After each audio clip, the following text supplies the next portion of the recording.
भारत ने लाहौर कलंदर्स के social media accounts तक रसाई बंद कर दी। भारत ने पाकिस्तान सुपर लीग की मारूफ फ्रेंचाइज लाहौर कलंदर्स के सोशल मीडिया अकाउंट्स तक रसाई बंद कर दी। पीएसएल के साबिक चैंपियन फ्रेंचाइज ने दावा किया है कि भारतीय हुकूमत ने लाहौर कलंदर्स के सोशल मीडिया अकाउंट्स तक रसाई बंद कर दी है। तर्जुमान लाहौर कलंदर के मुताबिक फ्रेंचाइज के फेसबुक और इंस्टाग्राम पेजेस भारत में नाजरीन के लिए बंद कर दिए गए हैं। सोशल मीडिया प्लेटफॉर्म की जानिब से ताहाल कोई वजह सामने नहीं आई।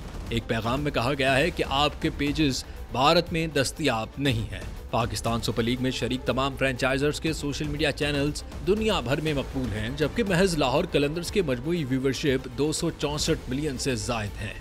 वाज़ेह रहे कि पहलगाम वाक़ई के बाद इंतहा पसंद मोदी हुकूमत ईमा पर स्पोर्ट्स स्ट्रीमिंग चैनल फैनकोड ने हिंदुस्तान में पाकिस्तान सुपर लीग की लाइव स्ट्रीमिंग को मुअत्तल करते हुए टूर्नामेंट से मुतालिक वीडियोस और मैचेस की झलकियां भी हटा दी थी।